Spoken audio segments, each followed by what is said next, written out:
Hi, I'm Mr. Pink, otherwise known as Modern Synthesist, and this is going to be my first impressions of the new Tyranid kits that were released today. You're going to see a lot of videos like this today, reviewing the sprues, that kind of stuff, but probably a few of those people don't know their feeder tendrils from their flesh borers, so hopefully you're going to enjoy hearing from a Tyranid expert who has more than 20 years of experience collecting, converting, and basically living and breathing Tyranids. Before we get into this video, I want to shout out the amazing designers that made these cool new Tyranid models possible. There was a recent Warhammer community article where they named all the designers by first name, but I did a little bit of digging and I pulled up all their last names as well, in case you want to make note of them or look them up. I'm going to link to any of the social media accounts that I was able to find for the designers in the description below, so check that out. But I just want to shout out Mark Harrison and Philip Hocking, who are the two lead designers on the Tyranid line, and they're the ones that were interviewed in the recent Warhammer community articles, as well as Alex Hedström, who's a longtime Games Workshop designer, and apparently has been credited with being the guy who got the whole Games Workshop design studio onto 3D sculpting and modeling. That's pretty cool. Also want to shout out Christian Hardy, Paolo Fabiani,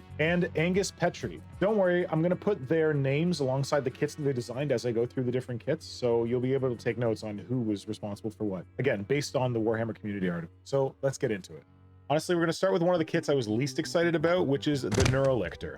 Games Workshop didn't do so well when they were showing this off because they picked this one picture of it with this kind of weird flamenco dancer pose. One of our co-hosts on Work in Progress Wednesdays, Will, Tactical D-Bag, he did a really awesome version of this picture where he colored it up to look like a flamenco dancer, because that honestly is what the pose looks like on this model. Some of the guides, they give you the base size right there, but let's just take a note of it for anyone for reference finding this video later. The Neurolictor comes on a 50mm base. Immediately, I got this box open, and the sprue is pretty cool. I was excited to look at it, but I was taking a look at this guide here, the assembly guide, and right here, we got a way better picture of the Neurolictor. I love that pose so much more than the one that they went with. Even this picture of assembling it, where you see it from the back, it looks way, way better. Instantly, I was sold on this thing when I saw these models. I'm like, okay, you know, it has potential. With this side view, it had a really thick tail, and the legs looked weird and kind of like an afterthought. So we just got one sprue in this box. This is very much like the Tyranid version of a special character kit. One thing I wanted to really note is that in all of these Tyranid kits, they are magnificently multi-part. So we see here, we got a little bit of that molding together where the leg of the Neurolictor is molded onto the side of the body, but that's about it. This other leg is completely separate. The tail is separate, comes in 2 parts. This head is another point where I wasn't sure if I love this kit, but as soon as I saw this, it's a beautiful head. People have had issues with the fact that there's an exposed brain. It's like a big shoot me here target from a video game, but you know, it's pretty neat. I like that the tentacles are separate here. I like that scything talon arms. They're really reminiscent of the Parasitomortrex, which is cool. You can pose them. Both of the weird little rending claw arms. These have the same design that we saw in the Neuro Tyrant. Maybe this is a Neuro thing, where it's got an extra section in it. A Tyranid arm would normally have bicep, a forearm, and then a hand, whereas this has got forearm to hand section on both sides. It's okay, not too bad. Maybe I should make another one of my red terrors and use that, because that could look pretty cool on that kind of slinky, slithery red terror that I used the parasite arms on. This leg right here has weird ports in the outside. There's these little tiny like dew claw mandible-y things that you have to attach to the legs. So you gotta add those. So that's not too bad. If you don't want to add them, you can just cover over those holes pretty easily, which is odd because they're cast on the other leg. They're right there on it. I do like this model more after having seen the actual sprues and seen the actual instructions for it. I'd still want to convert it. I don't know that I would assemble all of it stock. For example, these arms, the long spindly scything talon arms, they were interesting on the Parasitomortrex. I feel like they were a little better executed on the Parasitomortrex than they are on this model. I would rather swap these out for more Lictory looking talons because I just really like the grasping claws on a Lictor. The body's okay. The legs are interesting. They're very long and light, which is something that I think we need to see more of in Tyranid line. Also, those scything talon arms that I'm not crazy about are long and light, which is another great addition to the Tyranid line. Oh, one of the interesting points about this is that you assemble the head and then you bring the 2 brain sections together. You put the head on. One of the controversial things about this is the fact that it has 2 tails. I say controversial. Maybe this is just a Mr. Pink controversial thing, but it's got its main tail that comes down from its hips, and then it's got a secondary tail that attaches to the back of its head. This is something that Games Workshop has been experimenting with on the new models. Cool. I like the idea of switching up the tail and moving it up to the head. Like I've said before, if you're going to put a tail on the head, leave it with a tail on the head. Build it into the back.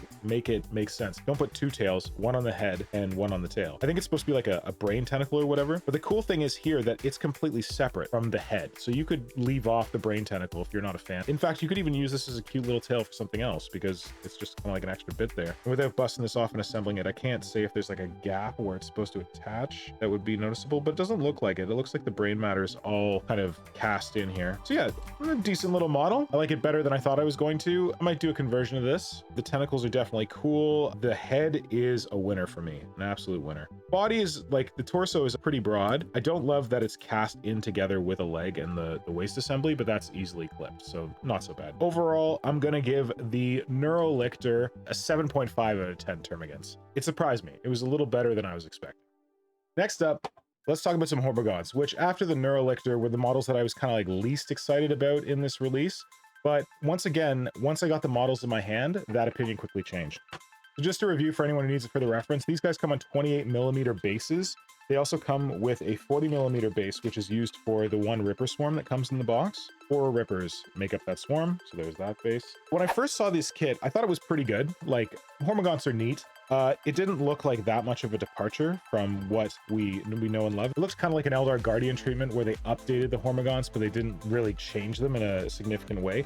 Once I got these guys in my hand, I just had a close look, and the heads are fantastic. I was a little worried about the heads when I first saw them on the original models that were painted by Games Workshop. Even the ones with like the open mouths that I wasn't so sure about, even the ones with the weird horns sticking out the front, they're fantastically detailed, and I think that in a different paint scheme, they're really going to shine. Other elements of them, the scything talons look way better in real life. They were neat before. I didn't have a problem with the scything talons, but just the level of detail on them, they really look like they took the old style Hormagaunt scything talons, made them more thin and light, and plowed more detail in there, and just made them smaller and sleeker. They're really neat. The bodies are another point where I wasn't really expecting to love the bodies as much as I do. They feel very large, very like chonky. I love the long tails on them. It's just a pretty solid kit. Too bad there's no options in here. I don't know what options you would give a Hormagaunt. For years they've just had scything talons, but you know, it's still pretty good. The Rippers look good. They're not a significant departure from the other Rippers that we got with the Termagants in the Leviathan box, which is unfortunate. I was really hoping Games Workshop would use the Rippers as a chance to go weird like they did with the Nurglings. Experiment with all kinds of different Tyranid morphologies. What if they had weird spider Rippers in some boxes? What if they had like fat Rippers, toxic spawn Rippers with toxic sacks on them or something? That would be really cool. Unfortunately, they don't. I was honestly wondering if I was even going to bother picking this kit up,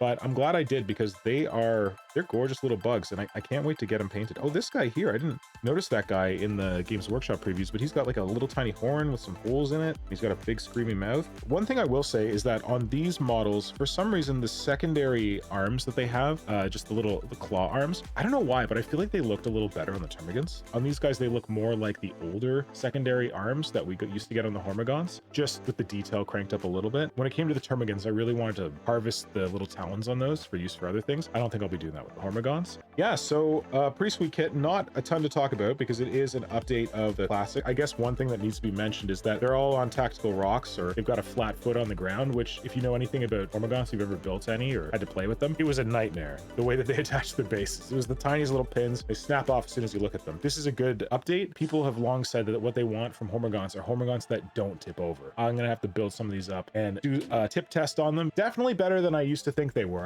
I had them at like a 5. In terms of a rating score for the Hormagaunts, I give them a 6.5 out of 10 Termagants. A 6.5 because there's no real options to them. They're very nicely done. There's nothing new, nothing really different. Beautiful models. If you need Hormagaunts, definitely a huge step up from the old ones. I wanted a little more.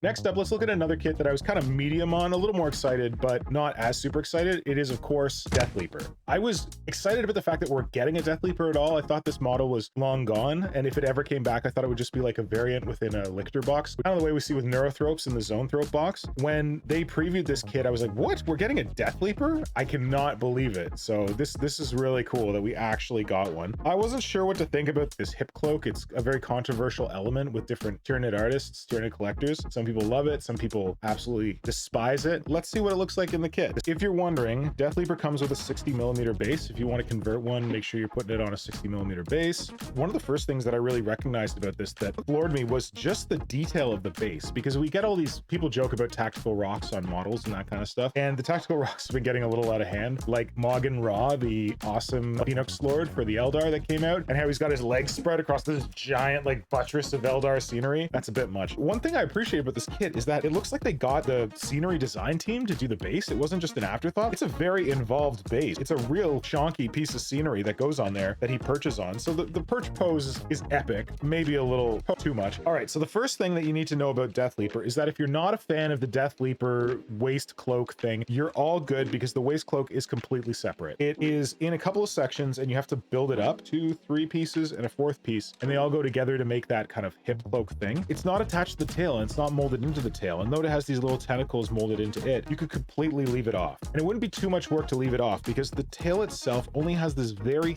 thin line where the cloak attaches on both sides. So all you would have to do is just a little bit of, you wouldn't even have to use green stuff. You might be able to use sprue goo or something like that to just fill that in and you're done. And then similarly on the legs, because it attaches to the legs and attaches to the cloak. So on the legs, there might be some like very subtle attachment points on the bottom, but you could totally ignore them because they're just on the bottom. Like you're not going to see them. So Deathleaper comes on this weird 3 sprue configuration that Games Workshop is doing now, where it's one long sprue and then they crack this piece off and put it in the box. Like I said, tons of bits for the scenery piece on the base. In this kit, when we were talking about the Neurolictor, I was kind of saying like, oh, you know, a couple of pieces are molded together, but for the most part, all the pieces are molded separately, which is amazing. And this kit is going even further down that path. The arms are completely separate. The 2 legs are completely separate. The tail is separate. Oh, there's like sides to the torso that's sandwiched together, like here and here. And then you put like a central piece in to fill it in. Even down to like the hooves are separate, and these little dew claw things are separate to assemble on. Even down to the carapace. Like, look, we've got this carapace piece here that goes on the back. We've got the collar piece here, which is separate. The head comes in 3 different parts. It's got the same brain tentacle thing that we had on the Neurolictor, but it's separate. You could probably leave that off. It looks like this one would need a little more filling, but not a ton. So yeah, you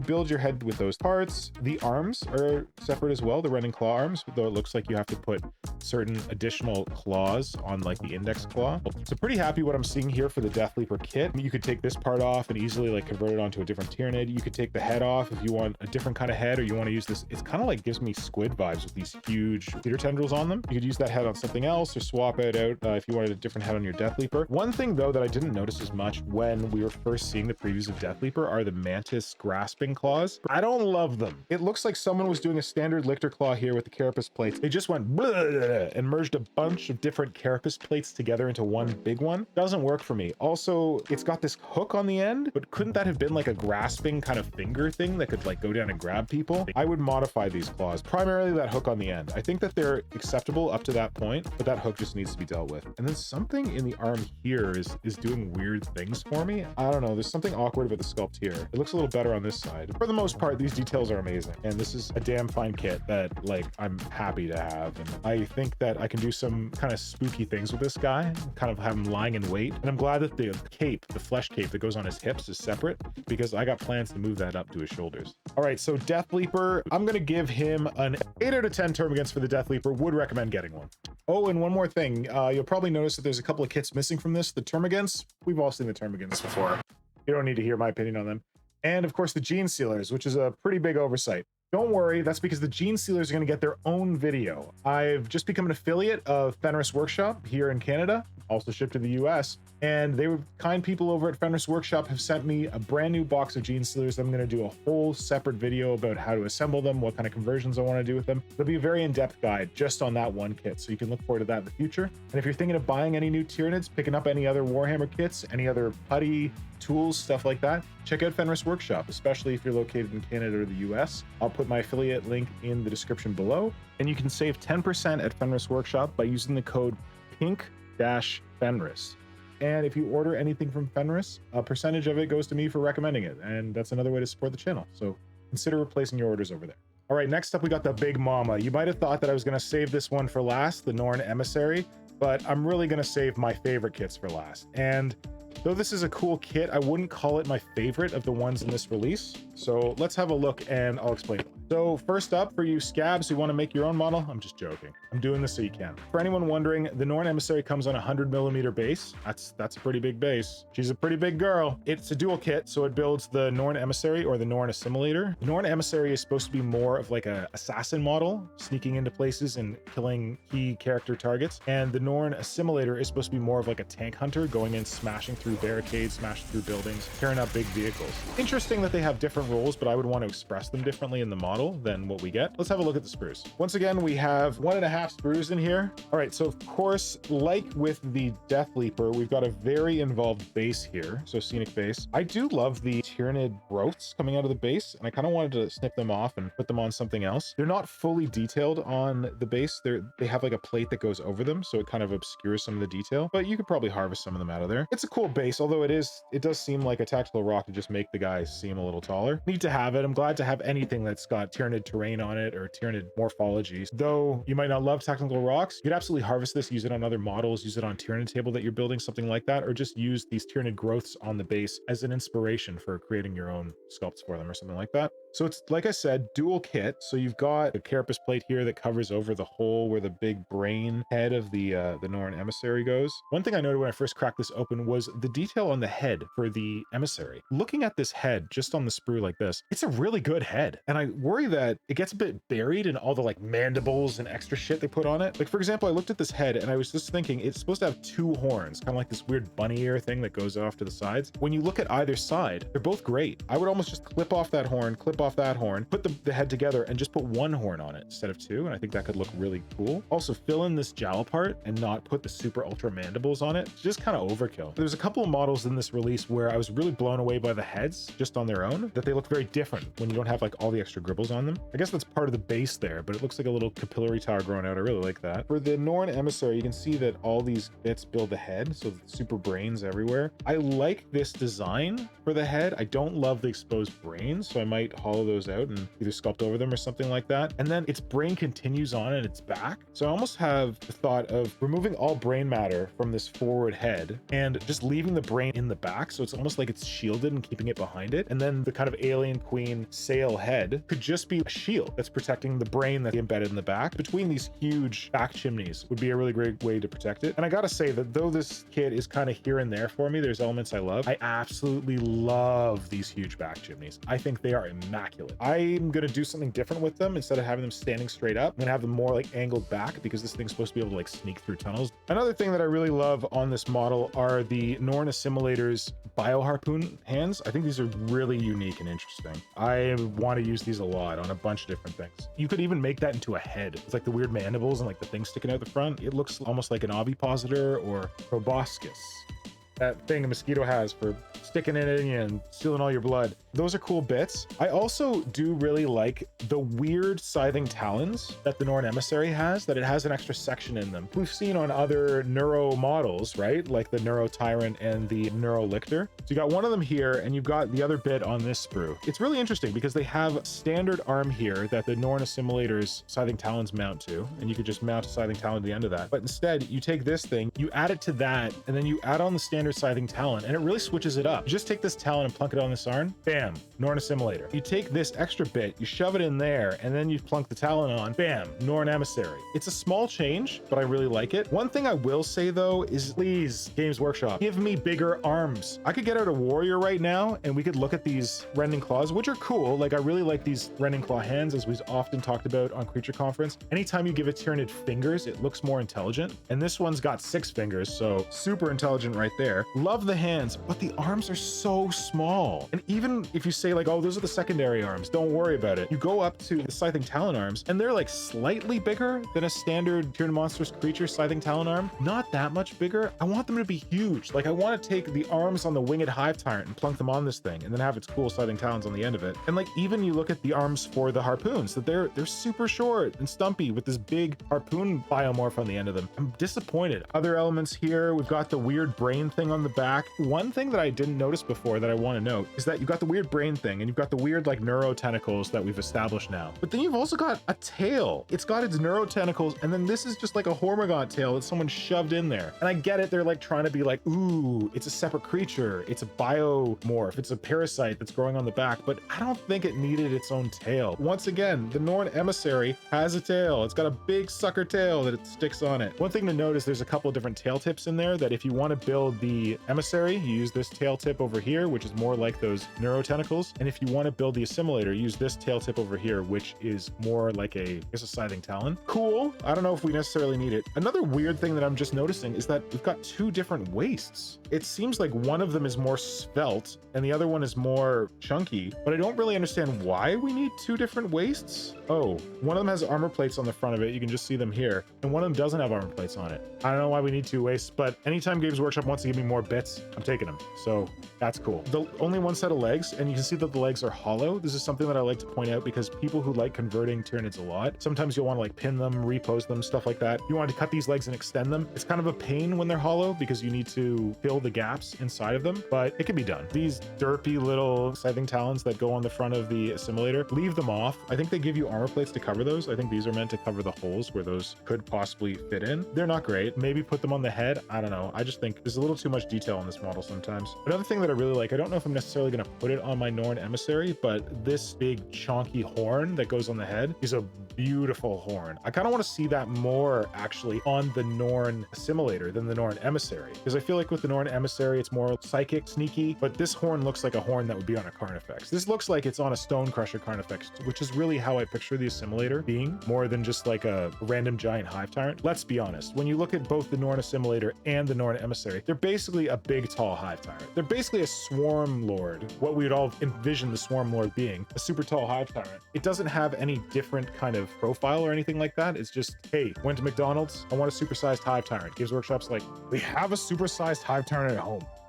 Good to have a big giant hive tyrant that we can make, but you'll see with my conversion that I want to do something a little different. I want to change the pose, the posture of the model to really be something unique, something special. So what I would say about this model is that it's a lot of good bits in here for conversion. I'd like them to be bigger. I'd like the legs to be longer and more lithe so the thing could stand taller. I'd like the arms to be longer and chonkier. Scything talons are pretty good. They're interesting and in the new style, and they're big. The carapace pieces are pretty neat. Like I said, I love the carapace pieces on the back, those two big fins, which very much remind me of Evangelion. Even the head section is really great. I've actually had this piece of art from the Warhammer 40k 10th edition rulebook as the background for my phone since I got to see the early stuff. And that actually is this head that we're seeing here, which is pretty awesome. So this is a great bit, and I think this could be used on all kinds of stuff. I don't know that it necessarily needs the weird mandible projections on either side, hammerhead, shark, bone horns sticking out the sides.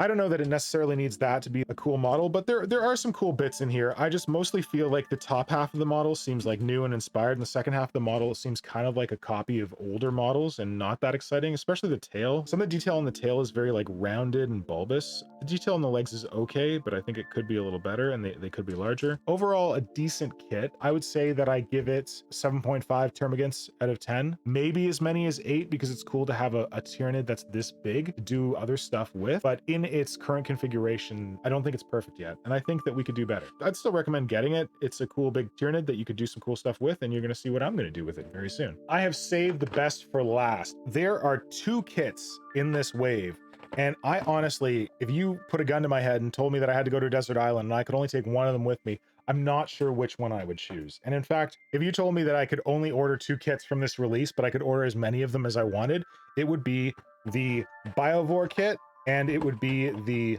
Lictor kit. Both of these are damn fine, and I'm going to tell you why. Though it's hard to pick a favorite, I'm going to save the best for last, and I'm going to start with the Biovore. When we saw these previewed, they were a little bit of a controversial model, I'd say, because a lot of people like the classic Biovore. They don't love the classic Pyrovore, but they love the idea of it having like big fists planted in the ground with a big gun on its back sort of thing. But I would say that this is a really cool evolution for the Biovore, that it absolutely needed one, and I really like the direction they took this in. So first off, the Biovore and Pyrovore both come on a 80mm base. That's a really big base. For your Spore Mines, they go on a 25mm base, which I'm going to say it might be too small for them, but I'm going to explain why in a second. People have said that the Pyrovore gun looks a little more like a Biovore gun, and the Biovore gun looks more like something you'd see on a Pyrovore, but whatever. You can do whatever you want with them.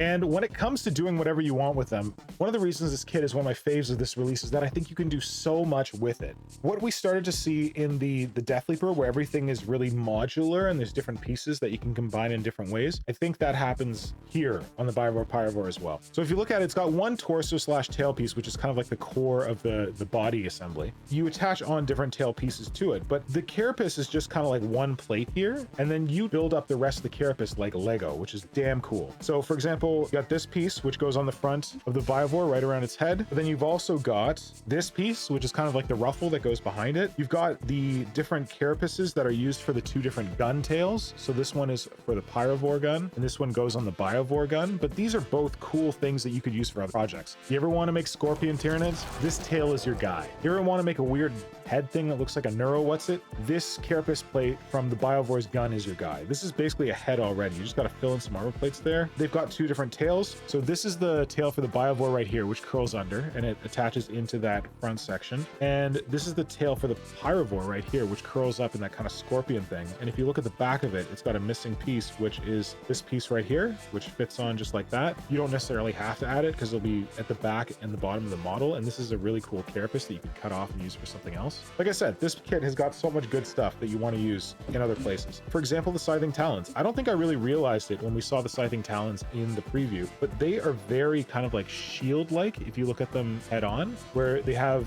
the talon in the middle and then they have these shield plates that kind of extend out the sides. I already thought these guys could be a cool basis for the most expensive Tyrant Guard models you could ever make, because each one of these is about 60 or 70 bucks Canadian. I just feel like the carapace and everything just screams Tyrant Guard to me. One little element that I noticed is that for the rear talons, they've actually preserved the armor plates on the surface of what would have been the creature's thigh, which is cute. So it's kind of like it had these thighs that are going down and the talons grew back. I like that element. It's not just like random spider arms all the way around. You have 4 of the forward walking talons in here. So you've got 2 of these special rear leg talons in here that have the armor plates on the thighs that kind of show where they evolved from. I think that's really neat. One thing that I was blown away by this, and when I say that the 25, 28, whatever the heck millimeter bases that come for the spore mines are a little small, these spore mines are huge. They're like big chonkers. Each one of them is probably as long as a termagant, and then their head part on them is really big. Like, I think that they're gonna be cool bits to make other things out of. I'm probably gonna use old spore mines just because they,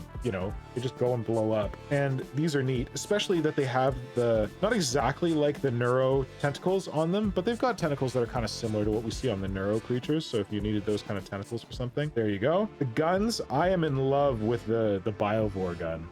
I want to use it on all kinds of stuff. I think it's exactly what I want for like a Tyranid bio cannon. The Pyrovore gun is a little bloaty. I think the end of the barrel could use some work. It's decent, but not as cool as the other gun. Definitely. I think the other gun is the winner here. Although I do love the Pyrovore tail, like that weird scorpion tail thing. I think that's a definite keeper. Like I said with the Norn Assimilator and the head on that thing, how it looked really cool when you took off all the mandible junk. I actually saw this head for the first time and I was like, whoa, that looks like a warrior, mixed between a warrior and Godhead, just has like an open mouth. I don't know why, but because of the way that the head is kind of ensconced in the back carapace of the Biovore, I didn't think that it would have like a whole head on the back, and I didn't think that it had as much detail of like a standard Tyranid head as this does. I think the mandibles and the carapace plates around it really do a lot to change up the silhouette of it, but I don't know. This is a neat little head. One thing I don't love about this kit is the weird spider legs that use to attach the Biovore's gun to the back of it. I'm getting rid of those. I'm just going to build it right into the back. These are not needed. In fact, you know what I'm going to do with those? I'm going to make like a spider squig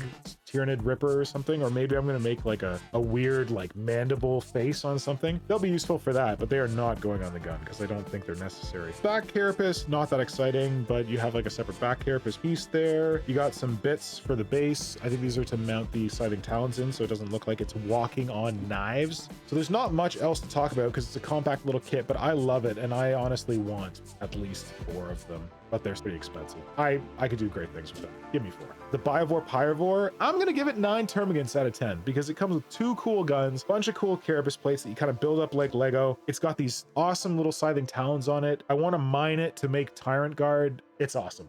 Okay, finally, the pièce de résistance. What I would tell you is the best sleeper hit of this entire Tyranid release, the plastic Lictor. You thought the Tyranid Lictor was cool. You saw pictures of it. You're like, that's pretty neat. That's a good version of that classic model. You have no idea how cool this kit is. I mean, you've got hints on the back of the box here. Oh, that's interesting. You can make one that stands upright like this, or you can make one that's kind of lunging forward like this. I wonder how that goes together. So the Lictor and I go way back, but you wouldn't know it from the fact that I haven't made that many Lictors until recently. recently. I used to run 4 of these things in 2nd edition, and my first ever Tyranid conversion was an attempt to recreate this iconic sketch by Jess Goodwin, using plumber's putty and pewter parts, and it was real tough. But I tried, and I've wanted to create some amazing Lictors ever since. The new Tyranid Lictor is on a 50mm base, so if you want to convert your own Lictor, slap it on the proper size base, it's 50mm. A little bigger than the old Lictor bases, not massive, definitely bigger. One of the first hints you get in this box is that if you flip it open, you flip over the instruction manual, on the front page there's 3 different builds shown for how you can put this thing together. That should already get you thinking. 3 builds out of 1 box with only 1 big sprue in 2 halves? How is that possible? And that, my friends, is possible because the Lictor is a piece of modern science, and it takes us back to the good old days of Tyranid model kits with things like the plastic Carnifex, the Hive Tyrant, where you got more bits on the kit than you needed to build 1 model, and you're gonna have some tasty bits in your bits box thanks to this. The first thing that I noticed about this was I was like looking through it and I was like, well, okay, so we got a leg here and a leg here and a leg here and a leg here. It's 4 legs. Well, how many Lictors is this supposed to build? It's only supposed to build 1 Lictor. Why does it have 4 legs? And then I'm like, you got a rending claw here, you got a rending claw here, and a rending claw here, and a rending claw. 4 rending claws? What do you need 4 rending claws for? You only build 1 Lictor. My friends, this is the beauty of the Lictor kit. You have double the legs and double the rending claw arms that you need. If you wanted to make a fancy, Gene Stealer Cult Lictor with all kinds of different rending claw arms, you could have 4 rending claw arms on your 1 Lictor. So that got me really excited because Tyranids have rending claws through like Gene Stealers and through like kind of Raveners and Warriors, but they don't look great. They're kind of weird. And these are beautiful, lithe rending claws that I want many of. And every time you buy a Lictor, you're going to wind up with extra rending claws that you technically don't need. So rejoice. One thing I'm going to caution though is that these rending claws are excellent. They have very skinny little fingers. Don't snap off the fingers. It's weird that they gave you 4. I guess what they did is they put the pegs on them. They give you different poses. So they were like, oh, we can't have you have to pose them yourself. You need to have the different pegs for the different poses, but I'm not complaining. Give me more rending claws. Similar with the legs, that you have the 2 standing tall legs, you have 2 squatting legs. I haven't looked exactly. I think what they've probably done cheekily is they've given you enough legs, but the Lictor has like a split hoof sort of thing going on. So they probably only gave you enough split hooves to make 1 set of legs. Oh no, what will we do? Print them, sculpt them, make them out of other stuff. It'll be great. There's a bunch of like little dew-claw things in here that I think attach to the feed. Wait a second, stop the presses. I just realized there's 2 heads in here. One Lictor head has the feeder tendrils like kind of questing out, and the other one has them hanging limp. You've only got 1 back of the head to mount them to, but that's okay. Cool to have those options, and it means that you can take this other Lictor head and maybe put it on something else you have that you want to look Lictory. So yeah, that's pretty cool. The other thing that I really liked is the way that the carapace builds up. So not quite as like multi-part as the Biovore when it comes to putting the carapace together, but you have these 2 parts, and you have the rail thing around the head that goes here. So that means you could transport that rail thing onto something else if you wanted to, which is neat. Got its scenic base here. Got some more scenic base bits here. Just found my first problem with the Lictor. I was going to give this thing a 10, but I'm no longer giving it a 10 because this tail is way too stumpy. It's only that long. And then it's cool because you put this piece on it, which is a very nice piece that goes on top. It's so short. I'm going to give the Lictor a nice long tail. Like the Neurolictor. It has a super long tail. Why don't we give this one a long tail? In fact, even Deathleaper has a nice long tail. I don't know why this guy got stunted. The thing here is, though you have like all these rending claws and you have all these different legs, the thing where they really limit you is on the grasping talons, the mantis talons. You construct them in a pretty ingenious way where it's a bunch of different pieces that go together to make the pose that you want, but they only give you 1 set in the box. Unfortunate because everyone wants more grasping claws, but that's what you got your Von Ryan's Leapers for. Steal theirs. If you look at the instructions, each of the arms is 5 individual pieces that go together to make the different poses. You've got the bicep, you've got a weird elbow section here, and then you've got the forearm kind of thing that goes onto it, and then you've got another section here, and then you've got the mantis claw that goes on top. And that means that you can make them like open, closed, whatever. Super cool. Unfortunate that you can't have more than 1 set of them in here, but this is neat because if you want to have closed mantis claws, you can have closed mantis claws. You want to have open mantis claws, you can have open mantis claws. That is really neat that you can customize them. Like see here, absolutely same pair of claws, and here we see a Lictor with them standing up with them open, and then if you flip over the page, you see a Lictor with them completely retracted. This kit has got so many posing options. You could have a fleet of Lictors and not a single one of them would look the same. So cool. I love this kit. I think it's refreshing. We've been waiting for a plastic Lictor for a long time, and to get one like this with so many cool bits on it and just take it back to the good old days of Hive Tyrants and Plastic Carnifexes where you've got more bits than you need. This is not quite that level. You couldn't build like a whole second Lictor because you need the Mantis Claws, you need the tail, you need the body section, you need part of a head, but not a whole head, but it's close. I like that they went to the trouble of giving you 2 sets of legs. They didn't have to do that. Or 2 sets of rending claws. They didn't have to do that either. That's pretty classy. I was gonna give this kit a 10 out of 10 for Termagants because I think it's so damn cool, but because I realized the tail is kind of stumpy, I'm gonna pull back a bit from my 10 Termagant rating, and I'm only gonna give this a 9.5 out of 10 Termagants. But it is the case that I want multiple Lictors, and if you gave me a choice and you were like, you can only have 2 kits from this release, what would they be? Biovore and Lictor, no question. Those are the 2 kits that I would be going with because I just think that there's so much you can do with them, and there's so many beautiful pieces in here. So the Lictor is a definite recommend. I would definitely recommend you pick one of these up because they're pretty damn cool. This has been my review of the new Tyranid kits. I'm super excited about all the possibilities for these kits. I want to hear what you think you're going to do with these kits, so please leave me a comment below and let me know the first kit that you want to get your claws into and what you want to build with it. And please make sure to like and subscribe because that really helps the channel, and consider supporting me on Patreon. This video has been my first video fully created in collaboration with my new video editor, Dwarfanage, and I want to know what you think of it. I personally love it. I think Dwarfanage has done a beautiful job of it, and I'm really excited about the potential of getting more videos out more quickly. And your support on Patreon absolutely makes that happen. That's all for me today, and I hope to sculpt with you soon.